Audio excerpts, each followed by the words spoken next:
Em uma pequena cidade do interior dos Estados Unidos, o mal nasceu em silêncio e cresceu dentro de casa. O que começou como uma infância marcada por fé, obediência e isolamento, terminou em um dos casos mais perturbadores da história criminal americana. Um homem que transformou a dor em ritual, a saudade em profanação e o amor pela mãe em algo indescritível. Mas como alguém se torna um símbolo do horror moderno? O que faz um fazendeiro solitário inspirar os assassinos mais famosos do cinema? E principalmente o que acontece quando a devoção se mistura à loucura? Antes de entender o mito, precisamos voltar ao começo, ao dia em que a morte de uma mãe deu vida a um monstro.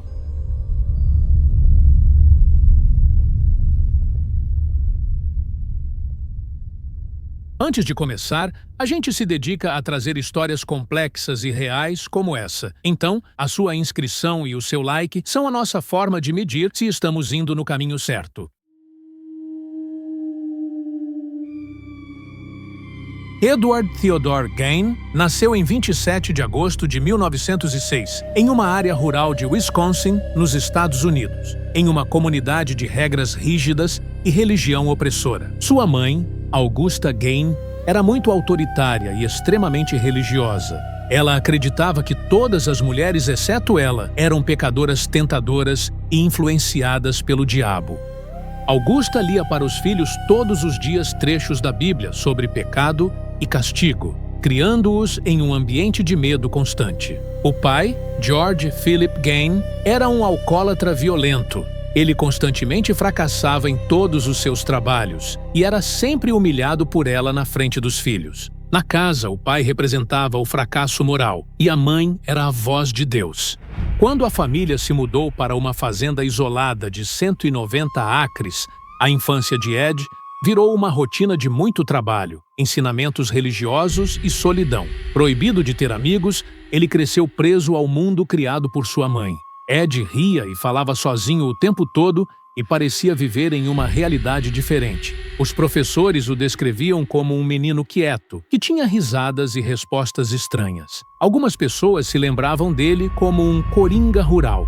O isolamento continuava a moldá-lo, e Ed começou a ver a mãe não só como uma autoridade, mas como uma figura quase sagrada.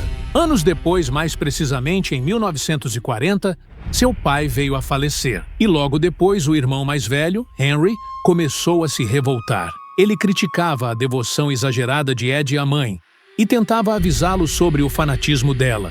Em 1944, Henry morreu em um incêndio na fazenda, em circunstâncias estranhas. O corpo dele foi encontrado virado para baixo, sem queimaduras, mas com marcas de pancada na cabeça. A polícia considerou a morte como um acidente, mas muitas pessoas suspeitaram que Ed pudesse ter matado o próprio irmão, mas essa suspeita, no entanto, nunca foi provada. No ano seguinte, Augusta sofreu um derrame e faleceu. Ed mergulhou em uma depressão profunda e manteve a casa intocada. O quarto da mãe virou um santuário coberto de poeira. Ele vivia em 2 cômodos sujos, cercado de lixo e solidão. Sem a mãe, ele começou a procurar um jeito de trazê-la de volta. Mas em 1947, Ed começou suas saídas noturnas para os cemitérios. Ele estudava os obituários e então desenterrava corpos de mulheres recém-mortas que, de alguma forma, o lembravam da mãe, e levava os restos para sua casa. Com pele e ossos humanos,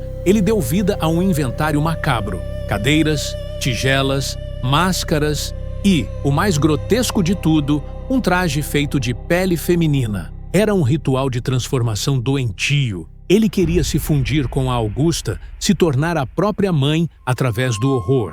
Mas a morte da mãe não libertou Ed Gain. Apenas abriu espaço para que o que ela criou dentro dele tomasse forma. A primeira vítima de Ed Gain foi Mary Hogan, uma dona de um bar na cidade. Ela era uma mulher forte de personalidade, exatamente o tipo de pecadora que Augusta tanto condenava. Um dia Mary sumiu. A polícia encontrou sangue no chão do bar e um cartucho de bala. Ed, com um sorriso desconfortável, chegou a brincar com os vizinhos dizendo: "Ela está lá em casa comigo." Mas ninguém gostou da brincadeira na época. 3 anos depois, o sumiço de Bernice Warden, que tinha uma loja de ferramentas, fez o pesadelo vir à tona. O filho dela, Frank, que era um policial, encontrou a loja vazia. Havia manchas de sangue e um recibo assinado por Ed Gein. E também havia um cartucho de bala no chão. Naquela noite, o xerife Art Shell foi até a fazenda de Ed. O lugar estava completamente escuro e sem luz. No galpão, o horror se materializou. Pendurada de cabeça para baixo, estava Bernice. Ela estava decapitada e aberta do peito até a virilha, como se fosse um animal em um açougue. A cena era inacreditável. E, por fim, a confirmação do crime anterior. A cabeça de Mary Hogan, a vítima que desapareceu anos antes.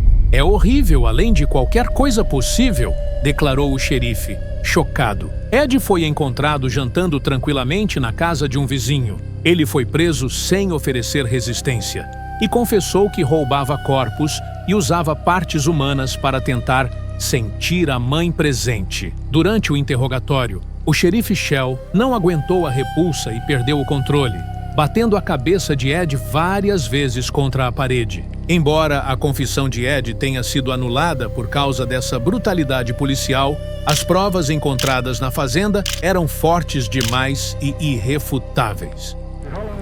Mr. Shellen, what kind of a man did you know him as? Well, a nice man, just like anybody else. Em 1958, a justiça deu seu veredito, mas não com uma sentença comum. Ed Gein foi diagnosticado com esquizofrenia paranoide e declarado incapaz de ir a julgamento. O homem que aterrorizou uma cidade inteira passou 10 anos internado. Em 1968, ele foi a julgamento novamente, mas o resultado foi o mesmo, considerado legalmente insano. Ed foi enviado para um hospital psiquiátrico, onde viveu confinado ao silêncio frio do isolamento até sua morte em 1984. Quando Ed Gein foi pego, a polícia acreditou que tinha fechado o caso. Mas o que realmente estava começando era o nascimento de uma lenda de terror, o monstro que o cinema transformaria em imortal. Mas o que faz o nome de um assassino atravessar décadas, inspirar filmes e se tornar parte da cultura popular? O que existe em nós que transforma o horror em fascínio? Ed Gein se tornou sem querer um ícone da cultura popular. Ele inspirou vilões famosos como Norman Bates em Psicose, Buffalo Bill em O Silêncio dos Inocentes e Leatherface em O Massacre da Serra Elétrica. Cada um desses personagens carregava um pedaço da loucura de Gein. A devoção doentia à mãe, o uso de partes de corpos e a obsessão pela carne. A fazenda em Plainfield virou pó, mas a atração pelo seu caso nunca morreu. Pessoas deixavam flores em seu túmulo, o caso era explorado em livros e filmes, e colecionadores vendiam até souvenirs com sua imagem. A grande questão continua.